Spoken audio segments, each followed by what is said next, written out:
आज के वीडियो में मैं सामाजिक विज्ञान के जो मोस्ट इम्पॉर्टेंट क्वेश्चन ऑब्जेक्टिव वो बताने वाला हूँ। ये वीडियो सभी हिंदी मीडियम बोर्ड्स के लिए इम्पोर्टेंट है, ठीक है। बाकी मैंने सभी चैप्टर ऑलरेडी पढ़ा रखे, लिंक्स मिल जाएंगे डिस्क्रिप्शन में, डिस्क्रिप्शन जरूर चेक कर लेना। पहला प्रश्न आपसे बोल रहे, महात्मा गांधी दक्षिण अफ्रीका से लौटे। और ऑप्शन है 1914 में, 1915 में, 1918 में या फिर 1919 में। तो महात्मा गांधी जी दक्षिण अफ्रीका से वापस अपनी पढ़ाई पूरी करके 1915 में लौटे थे। कब लौटे थे बच्चों?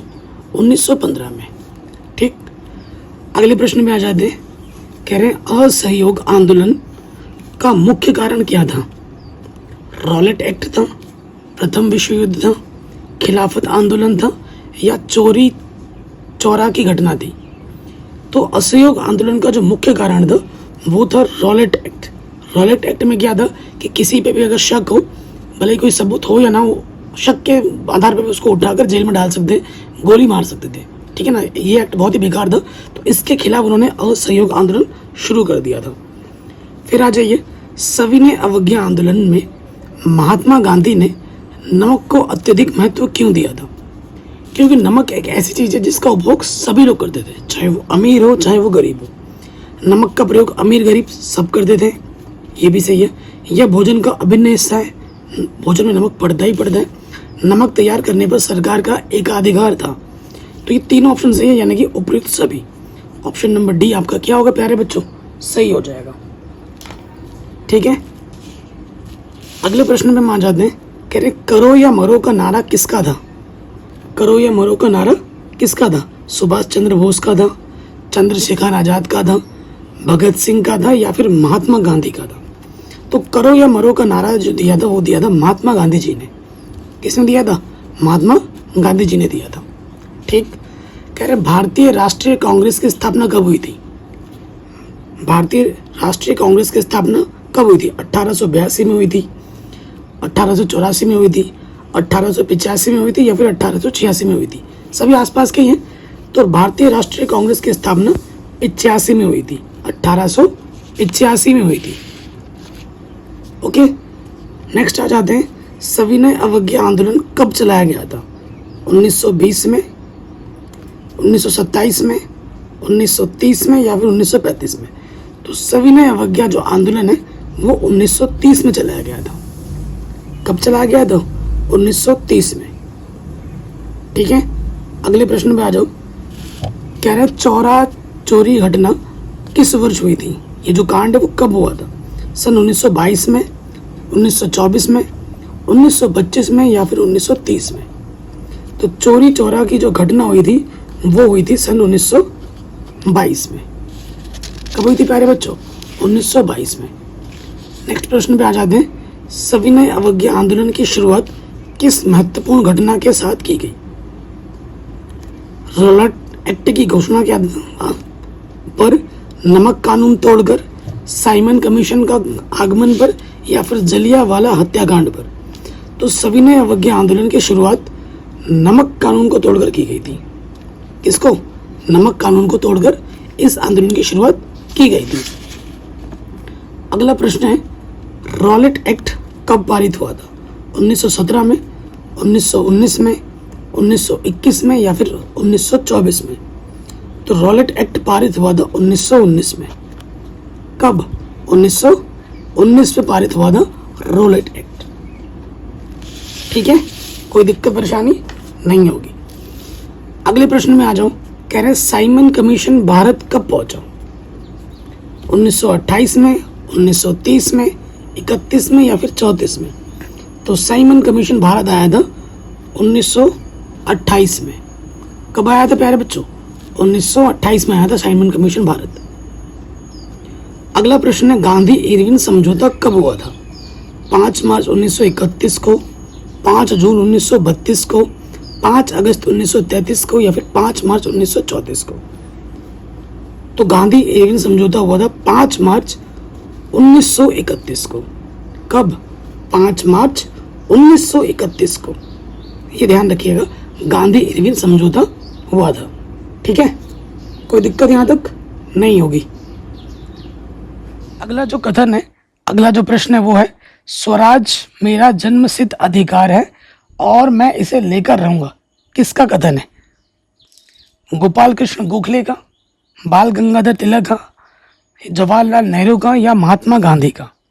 तो स्वराज मेरा जन्मसिद्ध अधिकार है, ये कहा था बाल गंगाधर तिलक जी ने, और मैं इसे लेकर रहूंगा।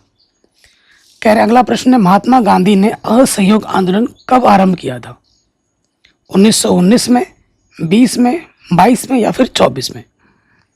तो महात्मा गांधी जी ने असहयोग आंदोलन 1920 को आरंभ किया था। कब किया था? 1920 को किया था। अगला प्रश्न है, निम्नलिखित स्थान की हिंसक घटना के कारण गांधी जी ने 1922 में असहयोग आंदोलन रोक दिया था। ठीक है, कब? गोरखपुर में, चंपारण में, चौरा चोरी में या फिर कराची में? ठीक है, तो चौरा चोरी घटना के बाद ये रोक दिया था असहयोग आंदोलन को। अगले प्रश्न पे आ जाते हैं, गांधी जी ने असहयोग आंदोलन क्यों वापस लिया? गांधी जी ने महसूस किया कि लोगों की रुचि आंदोलन में घट रही है। ठीक है, गांधी जी ने अनुभव किया कि आंदोलन ने कई स्थानों पर हिंसक रूप ले लिया है। तो ऑप्शन बी सही होगा। कांग्रेस के कुछ नेता प्रांतीय परिषदों के चुनाव में भाग लेना चाहते थे, गलत। कांग्रेस के कुछ नेताओं ने जन संघर्ष को अधिक तेज करना चाहा, गलत। तो ये ऑप्शन सही है। गांधी जी ने ये देखा ना कि आंदोलन ने कई जगह पर हिंसक रूप, लड़ाई झगड़े मारकाट शुरू हो गई थी, तो इस कारण से उन्होंने वापस ले लिया था। भारत छोड़ो आंदोलन किसने प्रारंभ किया था? गोपाल कृष्ण गोखले ने, बाल गंगाधर तिलक ने, सुभाष चंद्र बोस ने या फिर महात्मा गांधी ने? बताइए। तो महात्मा गांधी ने स्टार्ट किया था भारत छोड़ो आंदोलन। ठीक है, अगले प्रश्न पे हम आ जाते हैं। कह रहे वंदे मातरम गीत के लेखक कौन थे? बंकिम चंद्र चटर्जी, रविंद्रनाथ टैगोर, शरद चंद्र चटर्जी या फिर अवनीरात्र टैगोर? ठीक है, तो कौन है? वंदे मातरम लिखा है बंकिम चंद्र चटर्जी जी ने। ठीक है, अगले प्रश्न पे आ जाते हैं। हिंद स्वराज नामक पुस्तक के लेखक कौन थे? बाल गंगाधर तिलक, महात्मा गांधी, स्वराजपाल या पंडित नेहरू? तो महात्मा गांधी थे हिंद स्वराज नामक पुस्तक के लेखक। कौन थे? महात्मा गांधी। अगला प्रश्न है, गांधी जी की प्रसिद्ध पुस्तक हिंद स्वराज किस वर्ष प्रकाशित हुई थी? किस वर्ष प्रकाशित हुई थी? कौन से साल में आई थी? 1919 में, 1922 में, 1909 में या फिर 1930 में? तो उनकी जो किताब आई थी वो आई थी 1909 में। ठीक है, हिंद स्वराज किस वर्ष प्रकाशित की गई थी? 1909 में। भारत वापस आने पर गांधी जी ने पहला सत्याग्रह कहाँ किया था? चंपारण में, बारडोली में, अहमदाबाद में या फिर खेड़ा में? तो आप जानते हैं कहाँ किया था? चंपारण में किया था। ऑप्शन नंबर ए सही हो जाएगा।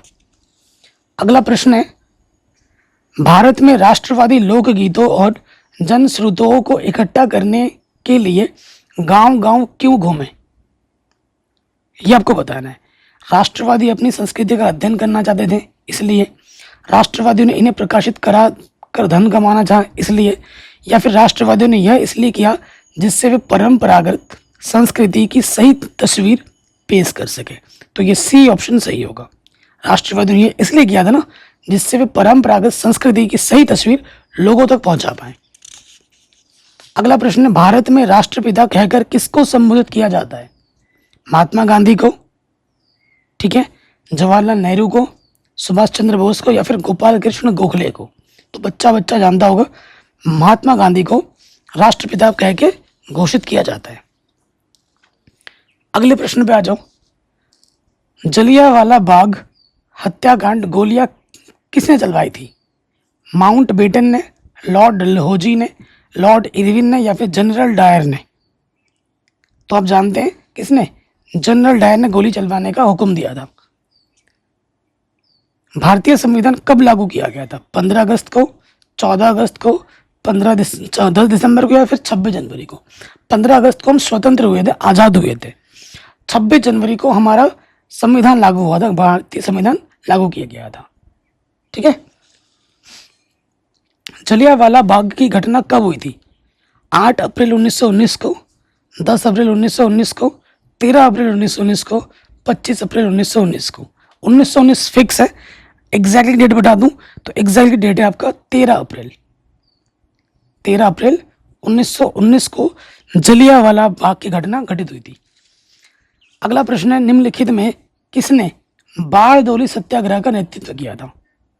महात्मा गांधी ने, चंद्रशेखर आजाद ने, ज्योतिबा फूले ने, या फिर सरदार वल्लभ भाई पटेल ने? तो आपको पता है बारडोली सत्याग्रह का नेतृत्व सरदार वल्लभ भाई पटेल जी ने किया था। ठीक है, अब आगे बढ़ते हैं, प्रश्न पे आ जाते हैं। ठीक है, चैप्टर नंबर 1 का प्रश्न है, कह रहे पुनर्जागरण युग का अभ्युदय किस देश में हुआ था? रोम में, इटली में, ब्रिटेन में, या फिर अमेरिका में? ठीक है, तो ये स्टार्ट हुआ था इटली से। कहाँ से? इटली से। ठीक है, कह रहे निम्नलिखित में से यह किसका कथन है, जब फ्रांस छींकता है तो बाकी यूरोप को सर्दी जुकाम हो जाता है? कावूर ने कहा था, बिस्मार्क ने कहा था, मेजिनी ने कहा था, या फिर मेटरनिक ने कहा था? तो ये कहा था मेटरनिक ने कि जब फ्रांस छींकता है ना तो बाकी यूरोप को भी सर्दी जुकाम हो जाता है। ठीक है, तो ये कहा था मेटरनिक ने। अगला प्रश्न है, उदारवाद से क्या तात्पर्य है? निजी संपत्ति का अभाव, राज्य द्वारा आर्थिक गतिविधियों पर पाबंदी, व्यक्ति को स्वतंत्रता तथा कानून के समक्ष समानता, या कुछ लोगों के हाथ में शासन की शक्ति? तो ये उदारवाद का मतलब है ऑप्शन नंबर सी, व्यक्ति को स्वतंत्रता तथा कानून के समक्ष समान अधिकार दिए जाते हैं। तो ये होता है उदारवाद। ठीक है, राष्ट्रवाद का प्रारंभ जिस देश में हुआ वो कौन सा देश है? जर्मनी है, इटली है, फ्रांस है, या फिर इंग्लैंड है? ये आपको बताना है। तो वो स्टार्ट हुआ था फ्रांस से। कहाँ से स्टार्ट हुआ था? फ्रांस से। राष्ट्रवाद का प्रारंभ फ्रांस से हुआ था। यंग इटली सोसाइटी के संस्थापक कौन थे? विक्टर एमेनुअल द्वितीय, जुसेप्पे मैत्सेनी, काउंट कावूर, या फिर जुसेप्पे गैरिबाल्डी? ये आपको बताना है। तो इसके जो संस्थापक थे वो है Giuseppe Mazzini. Giuseppe Mazzini young Italy society के संस्थापक थे। कौन? जुसेप्पे मेजिनी यंग इटली के सोसाइटी के संस्थापक थे। 1848 की फ्रांसीसी राज्य क्रांति के फलस्वरूप क्या हुआ था? निरंकुश राजतंत्र की स्थापना हुई थी, सीमित राजतंत्र की स्थापना हुई थी, सैन्य शासन की स्थापना हुई थी, गणतंत्र की स्थापना हुई थी? तो 1848 की फ्रांसीसी राज्य क्रांति के फलस्वरूप गणतंत्र की स्थापना हुई थी। किसकी स्थापना हुई थी? गणतंत्र की स्थापना हुई थी। अगले प्रश्न पे आ जाओ, फ्रांस की क्रांति कब हुई थी? 1788 में, 1789 में, 90 में, या फिर 87 में? ये आपको बताना है। तो फ्रांस की जो क्रांति हुई थी वो 1789 में स्टार्ट हुई थी। ठीक, अगले प्रश्न में आ जाते हैं। कह रहे निम्नलिखित में से कौन सा 1804 के नेपोलियन कोड में नहीं जोड़ा गया? क्या नहीं जोड़ा गया नेपोलियन कोड में? जन्म से प्राप्त विशेष अधिकार, सामंती व्यवस्था का अंत, संपत्ति का अधिकार, या कानून के समक्ष समानता? क्या नहीं जोड़ा गया था ये आपको बताना है। तो आपका जो उत्तर होगा वो होगा जन्म से विशेष अधिकार। ये वाला सही हो जाएगा। क्या सही होगा? जन्म से प्राप्त विशेष अधिकार 1808 के नेपोलियन कोड में नहीं जोड़ा गया था। अगला प्रश्न है, जर्मनी के एकीकरण में मुख्य भूमिका किसकी थी? जर्मनी के एकीकरण में मुख्य भूमिका किसकी थी? जुसेप्पे गैरिबाल्डी की थी, ऑटोमान बिस्मार्क की थी, नेपोलियन की थी, या फिर विलियम प्रथम की थी? ये आपको बतानी है। तो जर्मनी के एकीकरण में मुख्य भूमिका ऑटो वान बिस्मार्क की थी। किसकी थी? ऑटो वान बिस्मार्क।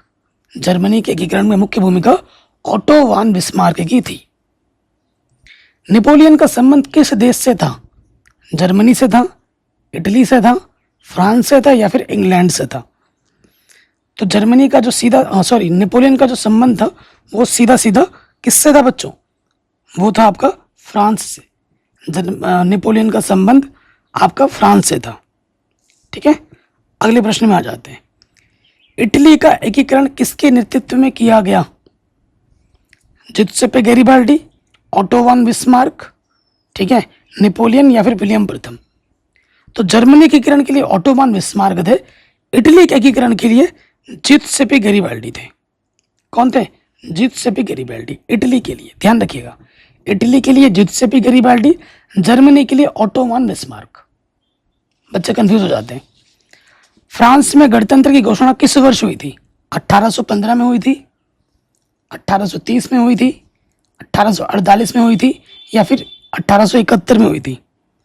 तो फ्रांस में गणतंत्र की घोषणा 1848 में हुई थी। कब हुई थी? 1848 में। नेपोलियन की पराजय कब हुई थी? 1814 में, 1815 में, 1816 में, या फिर 1817 में? तो नेपोलियन की जो पराजय हुई थी वो 1815 में हुई थी। कब हुई थी? 1815 में। ऑटो वान बिस्मार्क का संबंध किस देश से था? किस देश से था? इटली से था, जर्मनी से था, फ्रांस से था, या फिर ब्रिटेन से? बताइए। तो ये था जर्मनी के साथ। ऑटोमान बिस्मार्क का संबंध जर्मनी के साथ है और जिउसेप्पे गैरिबाल्डी का संबंध इटली के साथ है। अगले प्रश्न पे हम आ जाते हैं। नेपोलियन की संहिता का निर्माण हुआ था कब? सन 1789 में, 1814 में, 1804 में, या फिर 1820 में? तो आपको पता है नेपोलियन की संहिता का निर्माण 1804 में हुआ था। कब हुआ था? 1804 में। अब आ जाइए नेक्स्ट। फ्रांस की 1804 की नागरिक संहिता को प्रायः क्या कहा जाता है? 14वें की संहिता, लुई 14वें की संहिता, बिस्मार्क की संहिता, हिटलर की संहिता, या फिर नेपोलियन की संहिता? तो क्या कहा जाता है प्यारे बच्चों? नेपोलियन की संहिता कहा जाता है। ठीक है, 1804 की नागरिक संहिता को किसके नाम से जाना जाता है? नेपोलियन की संहिता के नाम से जाना जाता है। ठीक। निरंकुशवाद क्या है? एक तो आपने उदारवाद पढ़ लिया। निरंकुशवाद का तात्पर्य क्या है? ऐसी शासन व्यवस्था जिसमें सत्ता पर जनता का अंकुश होता है, ठीक है, या फिर ऐसी शासन व्यवस्था जिसमें सत्ता पर किसी का अंकुश नहीं होता? ऑप्शन नंबर बी सही होगा। निरंकुशवाद का मतलब क्या होता है? ऐसी शासन व्यवस्था जिसमें सत्ता पर किसी का अंकुश नहीं होता, किसी का अधिकार नहीं होता, जो आया जो मर्जी कर रहा है। ठीक है। अगला प्रश्न है, वियना की संधि कब हुई थी? 1814 में, 1815 में, 1816 में, या फिर 1817 में? तो वियना की संधि हुई थी 1815 में। कब हुई थी? 1815 में। जिउसेप्पे मैजिनी का संबंध था किससे? तो वो था प्यारे बच्चों इटली के एकीकरण से। जिउसेप्पे मैजिनी का संबंध इटली के एकीकरण से था। ठीक है। अगले प्रश्न पे हम आ जाते हैं। कह रहे हैं 1861 में एकीकृत इटली का सम्राट किसे घोषित किया गया था? इमैनुअल द्वितीय को, जिउसेप्पे मैजिनी को, विलियम प्रथम को, या फिर जिउसेप्पे गैरिबाल्डी को? तो आंसर होगा इमैनुअल द्वितीय को। 1861 में एकीकृत इटली का सम्राट इमैनुअल द्वितीय को घोषित किया गया था। ठीक है, तो यह क्वेश्चन भी आपका आराम से बन गया। अब हम आ जाते हैं अगले प्रश्न में। अगर आपको इस वीडियो की पीडीएफ चाहिए तो वो भी मैं आपको दे दूंगा फ्री ऑफ कॉस्ट। उसके लिए आपको बस वीडियो को लाइक करना होगा, अपने 5 दोस्तों के साथ शेयर करना होगा और फिर मुझे मैसेज करना होगा प्रूफ के साथ। तो ये पीडीएफ भी मिलेगा, साथ में आपको और स्टडी मटेरियल भी फ्री में मिल जाएगा। और वीडियो को पूरा देखना होगा जिस बच्चे ने, उसी बच्चे को ही मिलेगा। अगले प्रश्न में हम आ जाते हैं। जैकोबिन दल का संबंध था इसके साथ? फ्रांस से, इंग्लैंड से, जापान से, या फिर भारत से? तो जैकोबिन दल का जो संबंध था बाबू वो किससे था? फ्रांस से था। वो फ्रांस से था। किससे था? फ्रांस से। जिउसेप्पे मैजिनी द्वारा स्थापित गुप्त संगठन का क्या नाम था? Young Italy, young France, young Prussia, या फिर यंग जर्मनी? तो उसका नाम था यंग इटली। जिउसेप्पे मैजिनी द्वारा जो स्थापित संगठन था ना, चुपके से जो उसने बनाई थी, उसका नाम था यंग इटली, जवान इटली। अगला प्रश्न, जॉल्वे राइन नामक शुल्क संघ की स्थापना कब हुई थी? 1848 में, 1815 में, 1870 में, या फिर 1834 में? तो जॉल्वे राइन नामक शुल्क संघ की जो स्थापना हुई थी प्यारे बच्चों, वो हुई थी 1834 में। जोल्वेराइन नामक शुल्क संघ की स्थापना कब हुई थी? 1834 में, 1834 में। अब हम आ जाते हैं अगले प्रश्न में। गैरीबाल्डी संबंधित था किससे, आपको बताना है। इटली के एकीकरण से, जर्मनी की एकीकरण से, अमेरिका के स्वतंत्र संग्राम से, या फिर रूस की राज्य क्रांति से। तो गैरीबाल्डी संबंधित था इटली के एकीकरण से। किससे? इटली के एकीकरण में किसका योगदान है? गैरीबाल्डी का। अब आ जाओ, जर्मन संस्कृति में वोक्सजिस्ट का आशय क्या होता है, उसका मतलब क्या होता है? राष्ट्र से होता है, संविधान से होता है, आम जनता से होता है, या फिर संसद से होता है? तो वोक्सजिस्ट का आशय होता है प्यारे बच्चों, वो राष्ट्र से होता है। किससे होता है? राष्ट्र से। अगले प्रश्न में आ जाते हैं। निम्नलिखित में से किसे 1871 में जर्मनी का प्रथम सम्राट घोषित किया गया था? विलियम प्रथम को, विलियम द्वितीय को, फ्रेडरिक विल्हेम प्रथम को, या फिर फ्रेडरिक विलियम चतुर्थ को? ये आपको बताना है। तो 1871 में जर्मनी का जो प्रथम सम्राट था ना, वो विलियम प्रथम था। किसे घोषित किया गया था? विलियम प्रथम को घोषित किया गया था। अगले प्रश्न में आ जाते हैं। 1789 में फ्रांस में किस प्रकार का शासन था? असीमित राजतंत्र का था, सीमित राजतंत्र का था, प्रजातंत्र का था, या फिर गणतंत्र का था? तो 1789 फ्रांस में असीमित राजतंत्र का शासन था। किसका था? असीमित राजतंत्र का शासन था। तो प्यारे बच्चों, आज के वीडियो में मैंने आपको लगभग 50+ मोस्ट इंपॉर्टेंट क्वेश्चन बताए हैं। इनको आप अच्छे से कर लीजिए। आप देख रहे हैं यहाँ से क्वेश्चन कितना रिपीट हुआ है, ठीक है। ऐसे मैं आपको सारे ऑब्जेक्टिव करा दूंगा, और जो मैं करा रहा हूँ वहीं से ही एग्जाम में आएंगे। इनको ही अच्छे से बना लीजिए। बाकी मैंने सामाजिक विज्ञान, गणित, विज्ञान, हिंदी, इंग्लिश सब पढ़ा रही है चैनल पे। प्लीज़ जाके उसे सब्सक्राइब करें, डिस्क्रिप्शन में लिंक मिलेगा, जाके देख लें। और इस वीडियो को अपने दोस्तों के साथ जरूर शेयर करें। जय हिंद, अपना ख्याल रखें। मिलते हैं आपसे नए वीडियो में।